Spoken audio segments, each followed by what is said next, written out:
All right, welcome to another Boys to Dads podcast. I'm your host, Big Country. Coach Barry is on assignment somewhere else. He will be back for the next episode. I'm excited because in this place, I'm going to have my son, Isaiah. Isaiah, say what's up to the world. What's up, guys? He's going to be sitting in, and I'm going to have another guest in a moment. I will introduce him.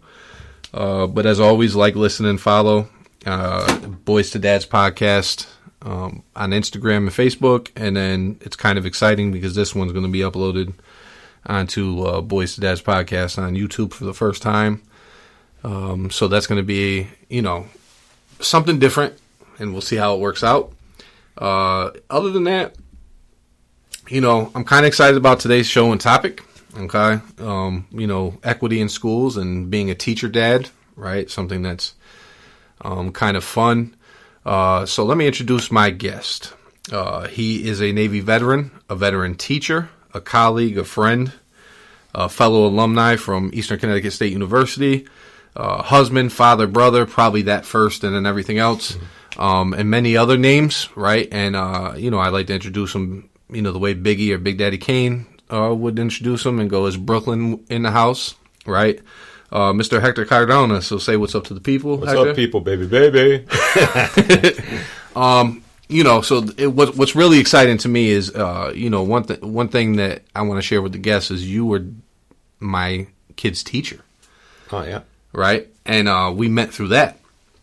Because Isaiah may have had a little blowout or two at Washington Middle School, and you had to you met him through that. Mm-hmm. Calmed him down, sat with him, got him calmed down, and, as they say, the rest is history. And then I got a job in the district as a teacher. I moved on from my other job, got a job in the district as a teacher. We did some PDs, became really, really good friends, and we play Call of Duty a lot. Mm-hmm. And, we won't talk about the last couple of days. Nope. Massacres. Yeah, it's just like, that's when you're starting to get old. When you're just like, wait a minute, these young kids are killing me. But, I'm just excited for you to be here. I know, we're on the school equity district leadership team, but you're like the OG, the originator of like school equities, student voice. Mm-hmm. But we got to do a check-in. So how's the end of the school year going? So, as always, it's hectic, but there's excitement. There's a little bit of sadness because, you've been with these kids for 10 months. You get to know them. And now that you get to know them, you have to let them go. And you hope that you've done your part to prepare them for their future. And a lot of times you don't ever really get to see, how they end up doing. I mean, every once in a while you're lucky, like with Isaiah, like talking about meeting him in sixth grade. I remember I was doing my interning for my 6th year administration, and I met Isaiah, and I remember he was having a bad day, and we sat down in the hallway, and I remember like it was just a few years ago, and we just clicked, and then a few years later I have him as a student, and we introduced him to a couple of board games. What were some of the games we played, Isaiah? It was Goblet most. Oh yeah, we played a lot of that. Yeah, and we started playing, I think, chess towards the end, right? Or I don't remember. It was in the science room, 2 colors that you had to like. Oh, with the orbs, the little marbles. Yeah. And then he would come home and be like, Dad, Mr. Cardona. We got to get this board game and play it. So he, we get a board game and play it. And I still have Goblet in my closet. Yeah. And the cool thing is, like, I remember on the last day of school, giving Isaiah a hug and, being like, well, keep in touch, and not knowing if I would ever see Isaiah again. Yep. And then, here we are years later, and he's getting ready to graduate from high school. Yep. So that's pretty rewarding. Yeah. And then here comes his dad teaching, and you're like, oh, wait a minute. Yeah, you told me, and I was like, you're telling me about Isaiah's teacher, and then his name's Mr. Cardona. Well, hey, I'm Mr. Cardona. Yeah, and I was like, oh, that's you.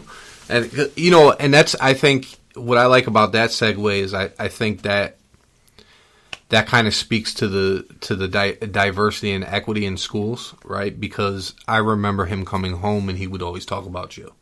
It was Mr. Beach, right? Was like the first one where he would always not like, I can't stand this teacher, like actually be like Mr. Beach, because it was like war history and stuff like that. And then he came back. And so I think that's a good segue because, you know, it's not often, and we work in a district, you know, just to share with the people, we're both social studies teachers, right? So you know, we'll say we'll talk for a minute, and then it's like 3 hours later, we're like, we gotta go home. But you know, it's not often in our district, even though our district is predominantly, right, like Hispanic and right, like, so it's not often where you actually get to have a minority teacher. Right, I remember growing up in the city of Meriden, and I think it was Mr. Best was like the you know, minority teacher, and then Miss Labus, Principal Labus, was like the other, right? And then legend. Yeah, she used to always catch me 1 minute late. Mr. Petrosky, what are you doing there? Yeah, and whatever. But you know, in this political climate, right? In this political climate, and you know, everybody has an opinion on what teachers should teach, right? And as social studies teachers, you know, you look at what's happened in Florida, Texas, Tennessee, a lot of areas down south, and even in the Midwest where they're trying to block certain curriculums. And then Isaiah comes home and he's like, I got Mr. Cardona and Snoop Dogg, Mr. Davis. Shout out to him if he's ever listened to this podcast, because over in Colorado, he was a great colleague for the two short years I was with him, but he was just awesome with the kids. And I remember being like, Snoop Dogg, and he's like, yeah, I got my science teacher's black. And you know, maybe it's just me reading into it, but I saw a difference in him. And I remember even Shanice, you know, you had Shanice, and I remember Shanice. I asked her, would you ever be a teacher? And she's like, no. And I'm like, why? She was like, I've never had a black teacher. So I remember seeing like she would always talk about you. And, you know, other teachers too, but she would really always bring up you. And maybe it's because she wanted to appease me because of social studies, but getting to know you and building a friendship, like, kids are drawn to you. And I'm not saying this, you know, because you hear a lot of times, like, especially when I bring it up, you know, kids need to see themselves in their teachers. You hear a lot of white teachers go, well, I'm not racist. I take care of the kids. I love the kids. And I think that's the defense mechanism. Mm-hmm. But do you think it's an importance for kids to see themselves in their teachers? I think it is, because many times kids sometimes come from a neighborhood in which they don't get a chance to see someone who has an education, who's a professional. And they kind of start to internalize that. And so I remember years ago, a student seeing me in the hallway, I think it was a 6th grader, and he asked me if I was a paraprofessional. And I'm like, no, I'm a teacher. And he's like, wait a minute, I thought you had to go to college to be a teacher. And I'm like, I went to college. I got my bachelor's, I got my master's. And he's like, whoa, how the heck did you do that? I'm like, what do you mean? You know? And he's like, I don't know any Puerto Ricans in my life that have gone to college. And I'm like, and he's like, Puerto Ricans don't go to college. And he, you know, this is just his little world. But that's the problem with a lot of our kids, that they live in these little bubbles that they don't get to really see much of the rest of the world. And they don't get to see other people that look like them or that have similar backgrounds, that have gotten educations. And so if they do come across someone who is successful and looks like them, it kind of gives them the aspiration that they themselves can get an education, can be successful. You know, even if they don't want to go down the track of education, the fact that I got an education, you know, that I'm a teacher, they can go into law, they can go into business, but it's possible. And I think just seeing a minority teacher helps a lot of those kids. Now, you grew up in Brooklyn, right? Yep, Bushwick. So you grew up in Bushwick, Brooklyn. When you went to school, did you see teachers that looked like you? It wasn't until, I want to say, middle school that I had a Puerto Rican teacher, Mr. Alvarez, and he was a Spanish teacher. Okay.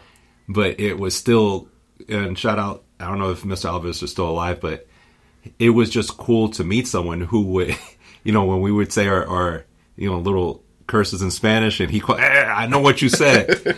And, you know, and so you kind of feel it's almost like a little bit of home in the school, if that makes sense, or like you a level of comfort that you're not the outsider, that there's someone else that understands the food that you like, the music that you like, or that your parents like. Yeah. And it makes you, it brings a level of comfort. And I think we got that, my friends and I got that in Mr. Alvarez's class.